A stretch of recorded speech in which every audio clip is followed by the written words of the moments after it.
contrôle de la ministre porte-parole du gouvernement et en compagnie évidemment de la ministre de l'Action et des Comptes publics pour vous faire un point fond, forme, calendrier sur la manière dont on peut donner un budget à la France après plusieurs jours de délai constitutionnel déjà largement écoulés.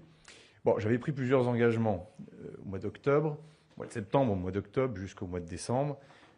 Donner un budget à la France dans les temps, c'est-à-dire avant le 31 décembre. Force est de constater déjà que le calendrier n'a pas été complètement respecté. En tout cas, pour le budget de l'État, il en est autrement pour le budget de la Sécurité sociale, j'y reviendrai dans un instant.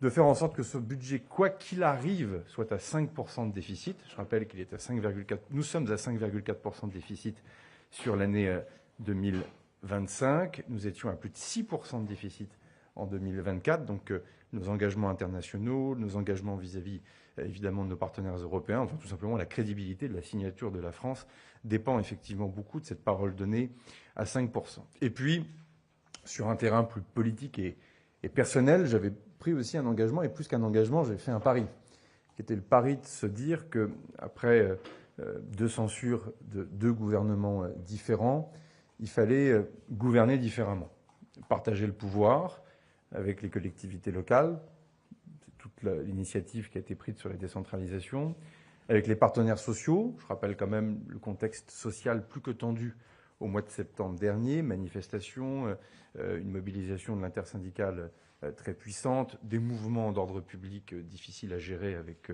l'extrême gauche et le mouvement Bloquons tout. Et au fond, il fallait être complètement décalé par rapport à la réalité politique que la dissolution et le nouveau scrutin avaient donné, le nouvel équilibre au sein de l'Assemblée nationale, pour ne pas justement gouverner différemment.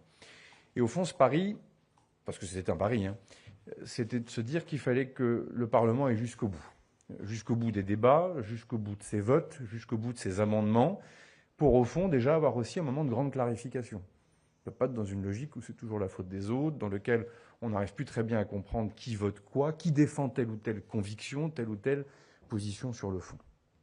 Cette méthode, au fond, elle a bien fonctionné pour le PLFSS, c'est-à-dire le projet de loi de financement pour la sécurité sociale, dans lequel très vite, au fond, dans l'hémicycle, parce que c'est là aussi on a pris le plus de temps tout au long de l'automne, une ambiance, au fond, de calme s'est installée, a permis d'avoir un travail particulièrement exigeant. Je rappelle que les 2 textes cumulent en tout pratiquement 350 heures de débat depuis le début, ce qui est absolument colossal, plus évidemment les nombreuses heures de travail qui ne se voient pas dans les différentes réunions. Ça nous a amené, chemin faisant, à avoir un compromis, puis un projet de loi de finances pour la sécurité sociale qui a été voté, partant aussi du principe d'ailleurs, tirant aussi quelques conclusions, enseignements aussi de ce qui avait pu se passer sous les gouvernements de Michel Barnier et de François Bayrou, que je salue pour leur engagement et leur courage, aussi d'afficher clairement les éléments de compromis et de démarrer parfois les discussions parlementaires par ces éléments de compromis.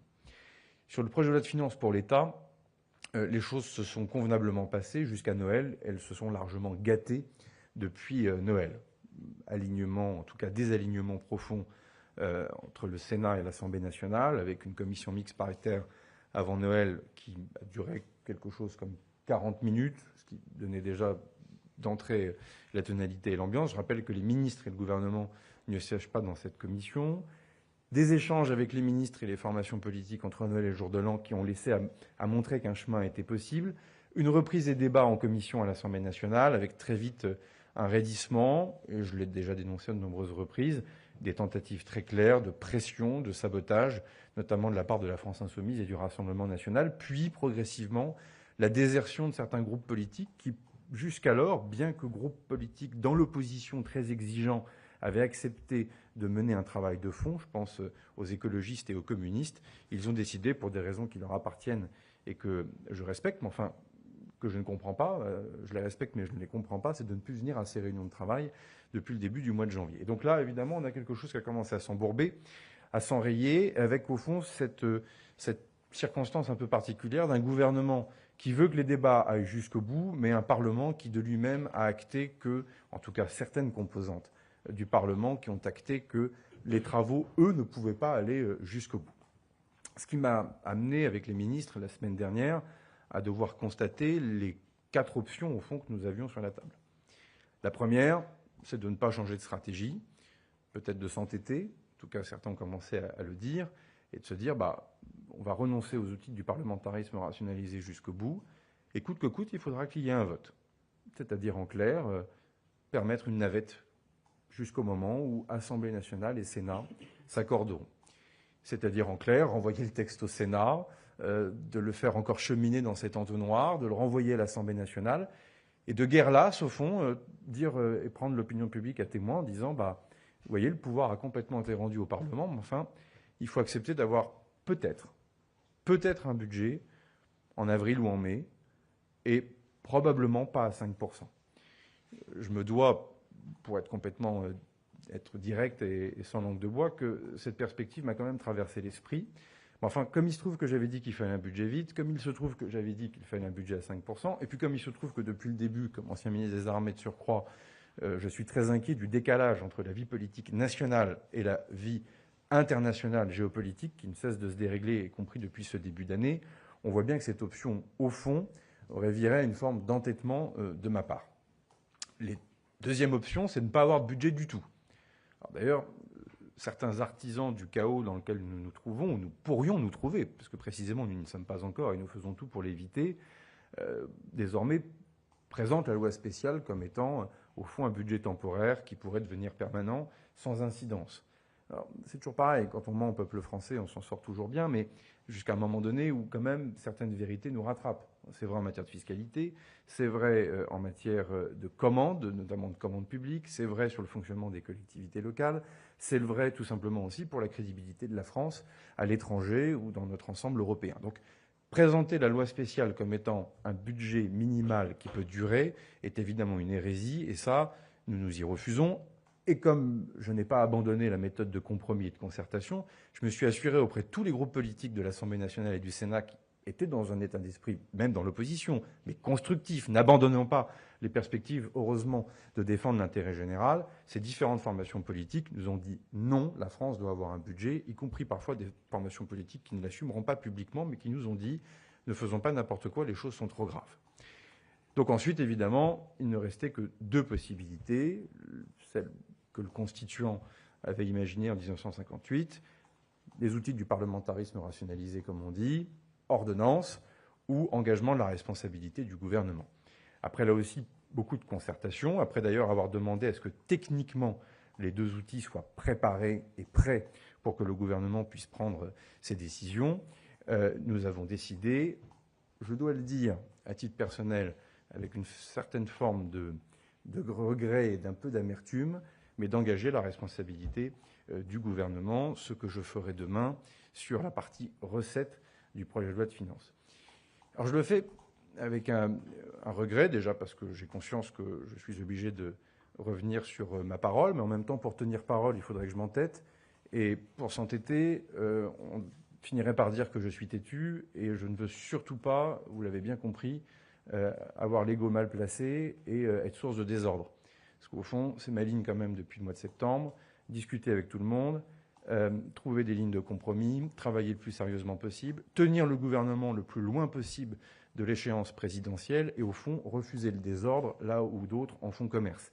Et donc j'ai bien compris ces derniers jours, y compris en vous lisant ou en écoutant les radios et les télévisions, que en m'entêtant trop longtemps, je serais moi-même source de désordre. Néanmoins, il faut que l'engagement de la responsabilité du gouvernement, parce que précisément certains groupes politiques n'ont pas voulu engager la leur, alors qu'ils étaient candidats aux élections législatives, pour donner un budget au pays, qu'on le veuille ou non. On peut l'amender, on peut ne pas être d'accord, à la fin on peut voter contre. On n'est pas obligé de saboter la copie, la rendre incohérente, et avec les différentes opérations auxquelles on a pu vraiment constater avec la ministre que désormais il n'y avait plus beaucoup de règles, en tout cas dans la manière de se comporter. C'est une question d'éthique morale, c'est ainsi.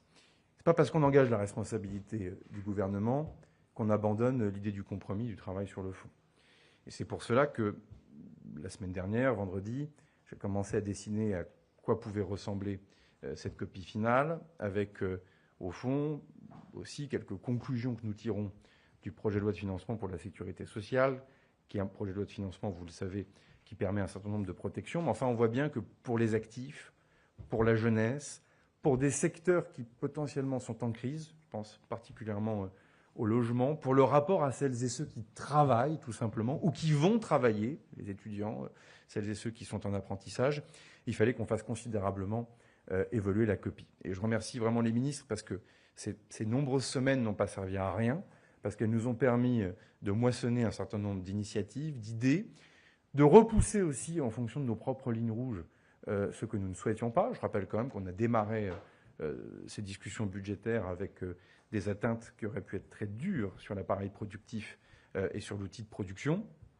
Je ne reviens pas sur les éléments de fiscalité. Mais enfin, là aussi, il n'y a pas de mauvaise surprise. Le gouvernement a toujours dit les thèmes sur lesquels nous étions ouverts à la discussion et les thèmes sur lesquels, au fond, nous n'étions pas fermés, mais enfin, en tout cas, nos convictions n'évolueraient pas et que, par définition, ces chapitres n'étaient pas ouverts. Ce qui m'amène donc aussi peut-être à dire un mot, mais nous pourrons répondre avec les ministres à vos questions, du fond de cette copie, parce qu'en lisant la presse ce matin, j'ai peur de ne pas forcément avoir été bien compris, donc je vais me permettre d'être encore plus clair. Nous tiendrons les 5%.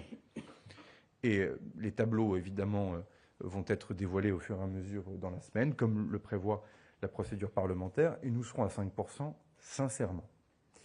La deuxième des choses, c'est que nous avons visé la stabilité fiscale. Ce qui ne veut pas dire que nous n'assumons pas les outils de lutte contre la fraude fiscale et les outils de lutte contre la suroptimisation fiscale, qui peut être contre. Enfin, parfois, il y a des gens qui sont contre, mais publiquement, en général, ils ne l'assument pas. Nous l'assumons. Il est évident que les règles doivent être les mêmes pour toutes et tous les contribuables, sans quoi le consentement à l'impôt, par définition, s'abîme, ou en tout cas s'effrite. En tout cas, ça m'amène à vous dire que les impôts pour les ménages seront les mêmes en 2026 qu'en 2025. Que tous les instruments de fiscalité sur les entreprises, pour 99,9% des entreprises, seront les mêmes en 2026 qu'en 2025. C'est aussi ça, un des éléments, des points de compromis que nous avons tenté de tracer avec les différents groupes politiques. Alors comme c'est une copie de compromis, ça devient la copie de personne, donc plus personne n'est là pour la défendre, mais c'est pour cela aussi qu'on se retrouve à devoir engager notre responsabilité pour donner à la France un budget et essayer d'expliquer ce qu'il y a dans cette copie. Parce qu'on n'a pas du tout abandonné les perspectives d'aller chercher la croissance, la stabilité politique va nous y aider. En tout cas, on verra ce qui se passe dans les jours qui viendront. La visibilité sur les questions fiscales, après un long débat qui a animé largement les chroniques, les gazettes, et qui a pu créer ici ou là un certain nombre d'inquiétudes. Désormais, nous avons quelque chose qui est clarifié. Fort de cet engagement, d'autres éléments sur la copie seront évidemment précisés dans les heures qui viendront. J'écrirai aux parlementaires. Les ministres du pôle de Bercy vont aussi rentrer en contact avec les différents responsables de texte, les rapporteurs généraux des finances. Des discussions se poursuivent encore actuellement sur un certain nombre de thématiques. Mais il est clair que désormais, c'est à la représentation nationale de prendre aussi sa responsabilité. Est-ce qu'on renoue avec un scénario de crise ou est-ce qu'après tous ces efforts de compromis, après une méthodologie, je crois, qui était la seule au fond que nous pouvions prendre et opter à l'automne dernier, est-ce qu'on va vers une sortie au fond de cette mauvaise séquence que nous connaissons depuis le mois de septembre, ou est-ce qu'au contraire nous replongeons dans un moment d'aléas, de difficultés? Vous l'avez compris, je ne le souhaite pas, surtout au moment où l'actualité internationale nous rattrape largement et n'est pas sans impact sur la vie politique intérieure. Si vous en êtes d'accord, je me propose de répondre à vos questions. Bonjour, Monsieur le Premier ministre, Bastien Auger pour TF1 et LCI. Vous avez vous-même expliqué les raisons de votre choix de renoncer à votre engagement sur le 49.3. Est-ce que vous considérez que c'est votre échec et celui de votre gouvernement? Et est-ce qu'il y a un risque que cela décrédibilise la parole publique, la parole de l'État? Je pense que c'est... Enfin, faut être humble. C'est un semi-succès, semi-échec. Ça a fonctionné sur la sécurité sociale, personne n'y croyait. Et ça a eu un mérite énorme, de remettre du sérieux et du calme dans la vie politique du pays. Après, c'est un pari qui a emmené plusieurs personnes. Alors, je vous rappelle que l'abandon du 49.3 était demandé par les forces politiques à l'Assemblée nationale, et vous voyez bien que ces lignes évoluent depuis quelques jours, tout simplement parce que tout le monde en arrive aussi à la conclusion qu'on va dans une impasse. Deuxième des choses, je ne sais pas complètement répondre à votre question, c'est dans 15 jours qu'on saura si tout cela est un échec complet ou pas. Parce qu'au fond, quand même, la première mission du gouvernement de la République, c'est de donner un budget à la nation. Avant tout. et d'ailleurs dans les nombreuses paroles que j'ai pu avoir et prendre, c'était de donner un budget à la nation. Et l'abandon du 49.3 était une des conditions pour y arriver. Depuis plusieurs jours, on s'aperçoit que le 49.3 devient la condition pour avoir un budget. Je ne suis pas têtu. Est-ce que c'est ma conviction? Non. Parce que moi, je reste persuadé que notre démocratie parlementaire, elle doit gagner en maturité. Et qu'au fond, qu'à un moment donné, on se retourne systématiquement vers l'exécutif n'est pas une bonne chose sur le long terme. J'ai beaucoup voyagé comme ministre des Armées dans plein de capitales européennes. Il y a des démocraties parlementaires qui sont des modèles, à mon avis, à suivre et qui sont complètement compatibles avec notre Ve République. En tout cas, je suis gaulliste et je défends la Ve République. Ce que je vois, c'est que beaucoup de personnes qui promeuvent une Sixième République, visiblement, sont croyants mais pas pratiquants. Bonjour, Monsieur le Premier ministre. Thomas Soulier pour Le Parisien aujourd'hui en France. Ce que vous ficelez depuis des jours, des semaines avec le PS, le Bloc central et LR, est-ce que vous appelez ça un accord de non-censure? Et est-ce que vous avez la garantie aujourd'hui, à l'heure où on se parle, que vous ne serez pas censuré dans les prochains jours? Et deuxième question, concernant les sénateurs cette fois-ci, est-ce que vous avez la garantie que les débats ne vont pas s'enliser et durer des semaines au sein du Sénat? Non, il n'y a aucune garantie. Je l'ai dit depuis le début. Moi, une fois de plus, je ne suis pas un adepte des discussions partisanes. D'ailleurs, je tiens les partis politiques le plus éloignés possible de l'action du gouvernement. Donc, non, il n'y a pas d'accord secret, il n'y a pas de discussion et de réunions dans les arrière-boutiques avec qui que ce soit. C'est juste des réunions techniques depuis des semaines ou des amendements qui ont été déposés dans l'hémicycle ou en commission, dont nous constatons qu'il y a un chemin de convergence possible. Donc, ce que nous faisons depuis vendredi, c'est mettre devant les Français, pas en cachette, devant les Français, un texte qui nous semble le meilleur pour le pays. Et c'est pour ça, d'ailleurs, que j'ai pris cette décision sur la prime d'activité. Il est vrai que le Parti socialiste le demandait. Enfin, pardon, c'est quelque chose que d'autres groupes politiques ont pu demander dans le passé. Nous-mêmes, sur le premier quinquennat d'Emmanuel Macron, nous avons eu largement recours à la prime d'activité. Et au fond, l'idée de se dire que la France qui travaille, celles et ceux qui sont au SMIC, à 1,1 SMIC, à 1,2 SMIC, méritent un accompagnement en matière de pouvoir d'achat, me semble aller dans le bon sens. On ne peut pas dire qu'on veut revaloriser la valeur travail toutes les 5 minutes et pas en tirer quelques conclusions. Même chose pour Gabriel Attal, qui nous a instamment demandé de renoncer à une économie sur les allègements de charges pour éviter que le coût du travail augmente. Le Premier ministre Attal tenait à cette mesure, on y a donné droit. Le MoDem, Marc Fesneau, le président du groupe MoDem, tenait à ce que nous puissions créer un statut de bailleur privé et enfin changer de paradigme sur la question du logement et avoir un plan de relance. Nous le faisons. Laurent Wauquiez m'a demandé à de nombreuses reprises, depuis maintenant de nombreuses semaines, qu'il n'y ait aucun impact sur l'impôt sur le revenu. Laurent Wauquiez, il est clair depuis le début. Il dit « Les impôts des ménages ne doivent pas augmenter. L'ensemble du barème sera dégelé, comme Laurent Wauquiez nous l'a demandé. » Donc, c'est un travail exigeant, qui demande beaucoup de patience, beaucoup de calme, dans lequel, au fond, on a essayé de se dire c'est la copie la moins mauvaise. Alors, c'est le problème d'une copie de compromis. C'est qu'on va avoir beaucoup d'inspecteurs des travaux finis du compromis qui vont venir nous dire c'est trop à gauche, c'est trop à droite, c'est trop ceci, c'est trop cela. Bon, les mêmes qu'on n'aura pas vus pendant les débats depuis 3 mois, souvent. Les mêmes qui ne seront pas venus aux réunions. Les mêmes qui, parfois, d'ailleurs, ont des ambitions politiques pour la suite. C'est la vie des bêtes. Ce que je dis juste, c'est qu'on a désormais, et dans les heures qui viennent, un texte qui me semble solide, sérieux, qui ne donne pas du tout la part belle à la folie fiscale, comme certains veulent bien le dire, qui en même temps structure des recettes pour l'État, parce qu'il faut bien des recettes, qui épargne 99,9% des entreprises de ce pays, et pour les 0,1%, nous diminuons en plus l'assiette et nous sortons les ETI, et en plus nous affectons cet argent pour notre effort de défense. Si on est gaulliste, on peut aussi être un peu patriote. Ça fera mal à personne.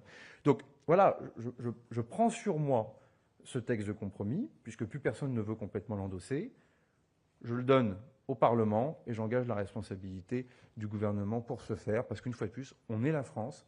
Et donc je pense qu'on va arrêter de se donner en spectacle devant le monde entier pendant de nombreuses semaines et nous permettre de donner un budget à la nation. Merci.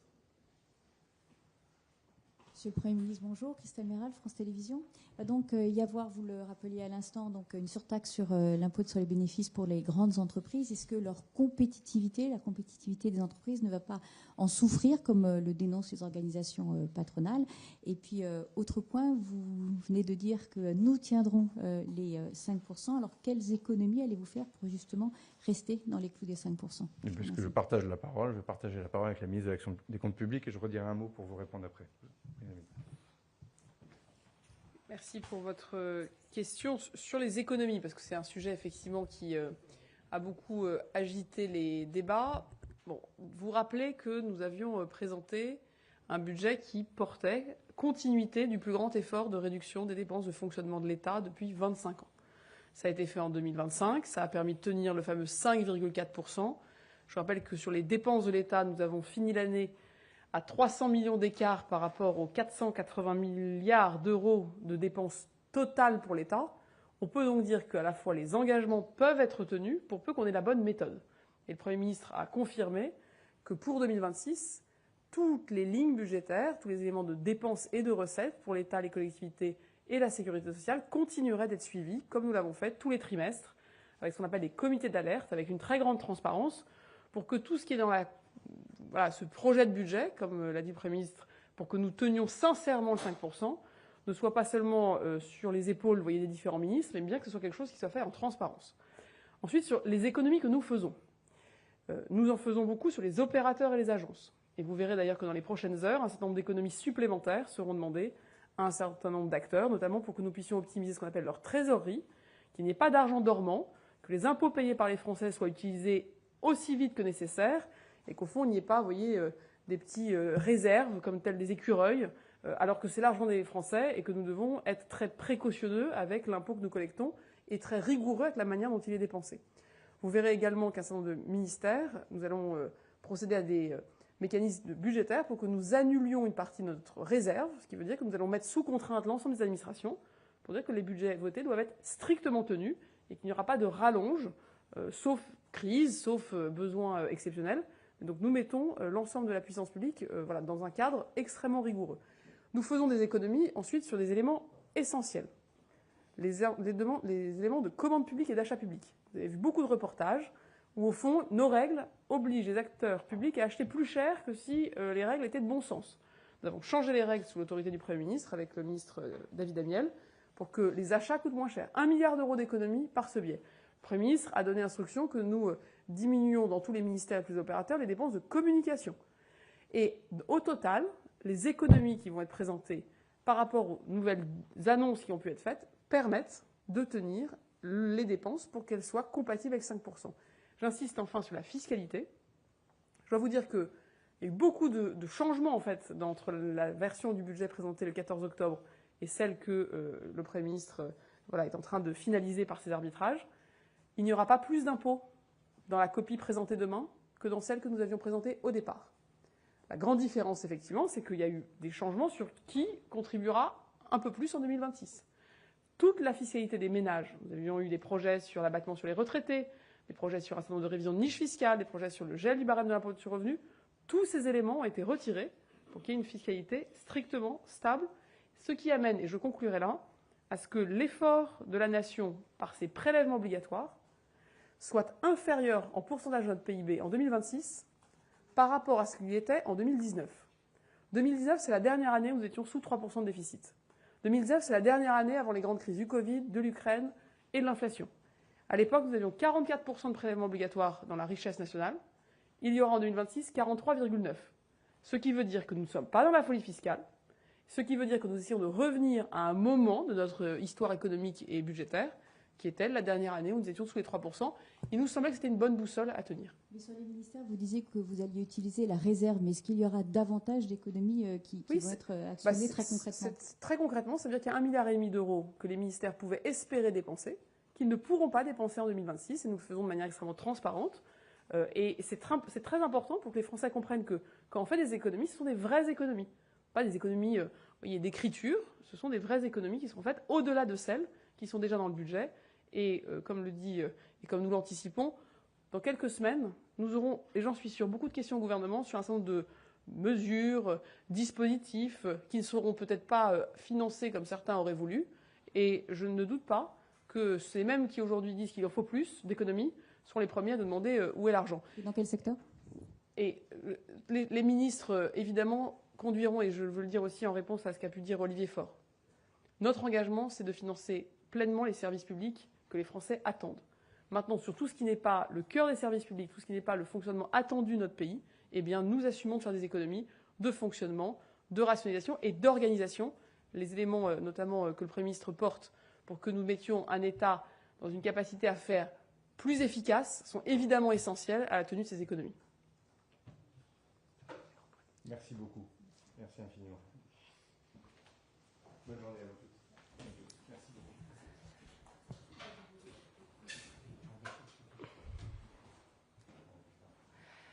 Merci à tous. Alors moi, je vous propose qu'on continue pour la partie plus formelle.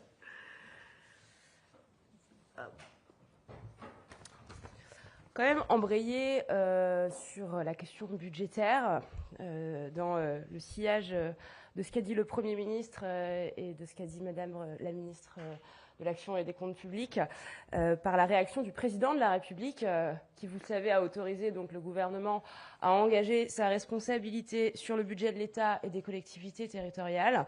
Je vais donc vous citer les propos du Président de la République en réaction à cette autorisation et plus globalement à la copie budgétaire qui est présentée par le Premier ministre et par Amélie de Montchalin. Il a dit, je cite, ce sont ses mots, que cette équation budgétaire est le fruit d'un travail politique qui, par définition, a nécessité des compromis et des concessions de la part de chacun. Une équation budgétaire qui permet de contenir le déficit à 5% de déficit, qui permet de contenir le déficit à 5% du PIB, de garantir une stabilité et d'être cohérent avec la politique économique suivie. C'est donc une copie qui permet au pays d'avancer. Encore une fois, ce sont ces mots. La feuille de route est remplie et nous devons toutes et tous la défendre. En défendre le résultat, il parlait là des membres du gouvernement, parce qu'il y a dedans de véritables éléments de relance. Et il faisait notamment référence au crédit et aux mesures relatives au logement. Parce qu'il y a une consolidation d'éléments de défense, et notamment sur le régalien, et parce que la surtaxe IS, donc sur les grandes entreprises, est plus concentrée qu'en 2025 et touche moins d'entreprises. Les ETI, les TPE, les PME, vous le savez, ne seront pas touchés en 2026.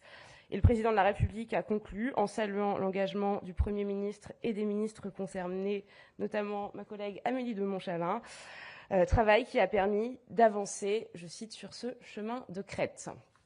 Voilà les quelques mots de réaction du Président de la République. Et quant à la partie plus formelle, sans transition, Monique Barbu, ministre de la Transition écologique, et Naïma Mouchou, ministre des Outre-mer, ont présenté un projet de loi qui concerne la collectivité de Martinique. Ce texte permet deux choses. D'une part, il habilite l'Assemblée de Martinique à prendre des dispositions spécifiques en matière d'énergie. Et d'autre part, le texte permet à cette Assemblée de créer une autorité unique pour exercer des compétences en matière d'eau et d'assainissement. Le ministre de la Ville et du Logement, Vincent Jeanbrun, a ensuite présenté un décret qui porte sur les produits de construction. Ce texte, qui traduit des obligations européennes, était attendu par les professionnels du bâtiment. Il confie à des organismes la responsabilité de contrôler la conformité des produits et matériaux utilisés en amont de leur commercialisation sur le territoire national. C'est un enjeu de sécurité pour les habitants et les usagers, et c'est aussi un enjeu de performance sur le plan environnemental. Je conclurai par un mot sur l'international, avec le Groenland, point qui, d'habitude, vous le savez, est fait par mon collègue Jean-Noël Barrot, qui était absent aujourd'hui, et donc c'est Nicolas Forissier qui s'en est chargé. Concernant donc le Groenland, les États-Unis d'Amérique franchissent un nouveau seuil de coercition. Le président de la République suit la situation de près, vous le savez, et la France prend au sérieux d'éventuelles menaces sur la sécurité de l'Arctique. C'est dans ce cadre-là que les militaires français sont actuellement sur place. Par ailleurs, vous le savez, un Conseil de l'Europe extraordinaire se tiendra jeudi, avec bien sûr la participation de la France. Et des échanges à tous les niveaux auront lieu cette semaine, notamment dans le cadre du forum de Davos. Voilà Je vous remercie et je vous propose de passer à la deuxième partie des questions. Si vous en avez encore, on vous répondra avec ma collègue. Une question à Elsie Lafontaine pour Europe 1. Deux hypothèses étaient possibles, c'était soit le 49.3, soit les ordonnances. Pourquoi avoir finalement choisi le 49.3 plutôt que les ordonnances, tout simplement? Écoutez, c'est un choix du Premier ministre et il a eu l'occasion de s'expliquer dessus à l'instant. D'abord, l'abandon du 49.3 n'était pas la volonté initiale du gouvernement et du Premier ministre. C'était une demande formulée, me semble-t-il, par l'ensemble des groupes politiques d'opposition, et ce, depuis plusieurs années. Il est apparu ces dernières semaines que ce 49.3 devenait acceptable, pour ne pas dire nécessaire. Puis par ailleurs, il y a une différence de fond sur l'utilisation du 49.3 et l'utilisation des ordonnances. C'est que l'Assemblée nationale a, dans un des deux cas, avec le 49.3, la possibilité de se prononcer de par le vote, ce qui n'est pas le cas des ordonnances. Et donc, ça relève en partie d'un caractère plus démocratique et plus respectueux du Parlement, ce qui a toujours été la ligne du Premier ministre. Merci.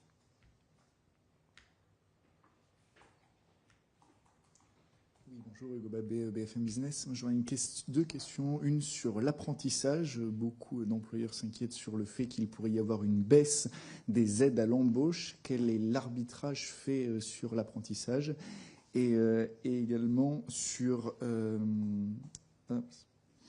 les deux propositions qui avaient été faites par Philippe Juvin, le rapporteur général du budget, sur le